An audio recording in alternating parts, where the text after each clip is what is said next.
Assalamualaikum warahmatullahi wabarakatuh. Hello dear student, happy to see you again in my channel Moonlover English Learning. In this video we are going to talk about the analytical exposition text. There are 3 points that we have to know when we are learning the text. Number 1 is we have to know the name of the text, and the second we have to know the purpose of the text, and the last is we have to know the generic structure of the text. To know more about the analytical exposition text, listen carefully about my explanation later. Let's get started. Oke, dear student, mari kita lanjutkan bahasan kita tentang analytical exposition text. Jadi ada 3 hal penting yang harus kita perhatikan dalam belajar tentang teks ya. Yang pertama adalah kita harus mengetahui jenis teksnya. Di sini kita belajar tentang analytical exposition text. Yang kedua adalah the purpose of the text atau tujuan teks ditulis.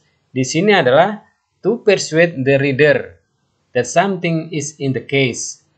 Yang saya garis bawah ini adalah kata kuncinya to persuade, yaitu untuk membujuk pembaca.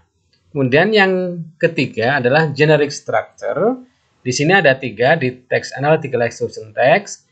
Yang pertama adalah thesis, arguments, conclusion, dan atau reiteration. Nah, untuk argument nanti ada beberapa ya. Nah, bisa 1, bisa 2, bisa 3, dan seterusnya. Oke, kita lanjutkan ke berikutnya. Nah, ini adalah contoh teks yang berjudul tentang the importance of drinking water ya. Di sini udah saya kasih struktur teksnya.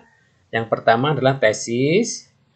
Di sini argumennya ada 3, yaitu argumen 1, argumen 2, dan argumen 3. Kemudian paragraf terakhir adalah conclusion. Jadi ciri khas dari teks analytical exposition adalah di paragraf terakhir pasti ada kata-kata conclusion gitu ya. Atau conclude gitu ya. Nah, apa artinya tesis? Tesis ini adalah penulis ingin mengetengahkan sebuah isu di mana nanti dia akan berikan alasan-alasannya, yaitu di paragraf berikutnya. Biasanya di setiap alasan itu akan ada the first, second, last, then, finally, dan sebagainya ya. Kata-kata yang seperti itu. Dan paragraf terakhir pasti namanya adalah conclusion atau reiteration. Kita lanjutkan ke berikutnya. Nah, ini ada contoh soal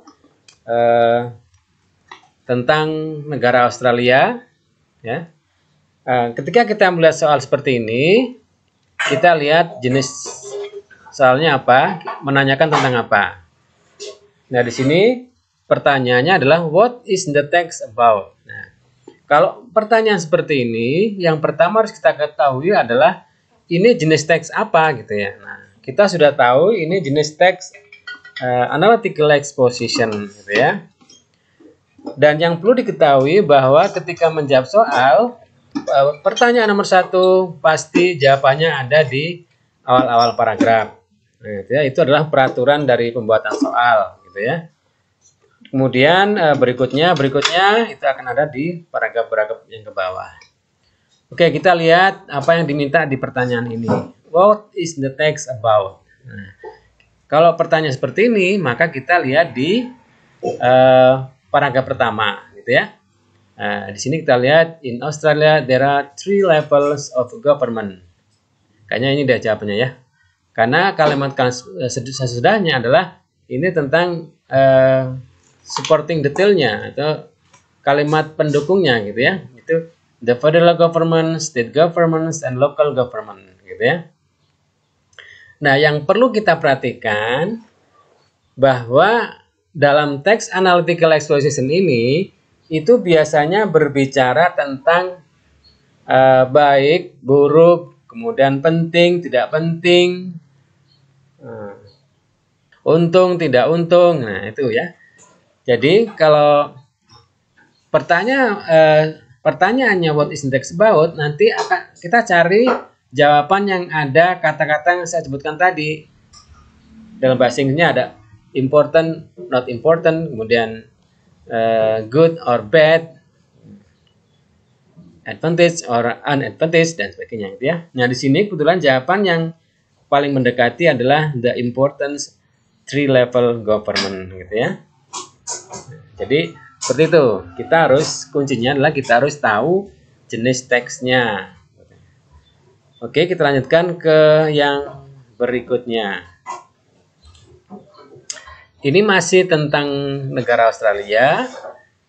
Langsung kita ke pertanyaan. Who is responsible for defense? Nah, untuk pertanyaan seperti ini, maka kita cari kata kuncinya. Kata kunci di sini adalah defense ya. Karena kata kunci ini nanti akan kita cari di dalam teks. Nah, kemudian kita cari dalam teks, ternyata ada di sini kata defense ya. Ada di sini defense. Nah, kita baca satu kalimatnya dulu. They keep the economy in order and look after like defense. Gak ada ternyata ya, kita lari ke depannya. First, the federal government is necessary for the big things. Nah, ternyata kata defense ini miliknya federal government ya. Oleh karena itu, kita nanti akan menjawab langsung federal government. Gampang kan? Oke. Dan yang perlu kita perhatikan lagi di sini adalah pertanyaan menggunakan who. Nah, penggunaan who ini tidak melulu untuk orang atau binatang gitu ya, tetapi bisa lembaga atau organisasi. Nah, kebetulan karena di sini tidak ada nama orang atau nama yang lainnya, maka ini berarti organisasi, yaitu federal government. Oke, kita lanjutkan ke pertanyaan berikutnya. Nah, di sini kita lihat ada teks tentang polusi yang disebabkan oleh kendaraan mobil ya. Kita langsung ke pertanyaannya. What one of the disease caused by pollution? Nah, yang paling kita fokus adalah kita cari kata kuncinya. Nah, kata kunci di sini ada disease ya, disease. Maka kemudian lihat jawaban-jawabannya, itu ada HIV, kemudian bronkitis, liver fever, dan kolera ya. Kita lihat di dalam teks yang ada kata disease-nya. Mana ini?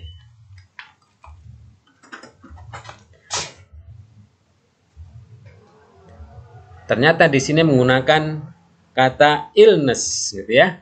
Illness. Kadang-kadang memang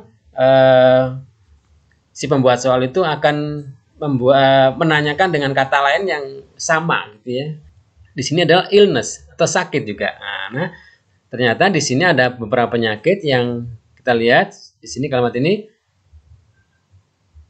Car emits a deadly gas causes illness such as bronchitis, lung cancer, and trigger of asthma. Nah, ternyata dalam jawaban ini yang ada hanya bronkitis. Oleh karena itu jawabannya pasti bronkitis.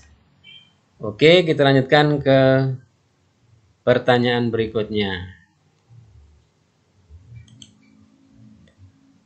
Masih tentang cars ya. Langsung kita ke pertanyaannya. Pertanyaannya adalah bla bla bla that they are completely safe, paragraph 3. Nah, yang ditanyakan adalah what does the word they refer to? Refer to ini adalah pertanyaan tentang reference, atau kalau dalam bahasa mudahnya nanti kata yang di garis bawah ini mengacu ke siapa gitu ya, mengacu kemana gitu ya. Nah, sekarang kita lihat jawaban-jawabannya. Terus ada cars, ada seat belts, kemudian ada driver, designers, and others. Nah, sekarang kita langsung kita cari ke teksnya. Nah, ketemu di sini ada they, ini kita baca dulu. Besides the drivers wearing the seat belt will think that they are completely safe. Nah, kalimat they ini sebelum kata they ini kita cari kata yang ada s-nya. Ada driver, kemudian ada cars, ini ya ada cars. Kemudian ada lagi conditions. Kemudian ada lagi di sebelumnya, ini ada set bells, ya. Set bells, ya. Nah, kira-kira yang mana? Biasanya kata yang kita pilih adalah kata yang terdekat. Di sini yang terdekat adalah driver. Coba kalau kita terapkan dalam kalimat ini, kira-kira pas nggak? Ya. Kalau kita terjemahkan, di samping para sopir menggunakan sabuk pengaman, mereka akan berpikir bahwa mereka akan aman, gitu ya. Mereka itu siapa yang aman itu? Yang aman itu pasti drivernya, karena sabuk itu yang maka ya driver. Nah, oleh karena itu jawabannya adalah driver. Nah, jelas kan? Jadi yang paling penting dalam menjawab soal adalah kita cari kata kuncinya, ya. Oke? Pertanyaan sudah selesai. Nah, nanti kalian coba cari di dalam Google atau sumber-sumber yang lain tentang text analytical exposition. Kemudian coba kalian jawab pertanyaan-pertanyaan dan tolong juga dikasih generic strukturnya atau struktur teksnya di samping samping teks yang kalian dapat dari download atau sumber-sumber yang lain. Oke, mudah-mudahan bisa diberikan pemahaman dan selamat belajar. Mudah-mudahan sukses selalu menyertai kita semua. Amin. Oke, thank you very much for your attention. I will say Assalamualaikum warahmatullahi wabarakatuh. Goodbye.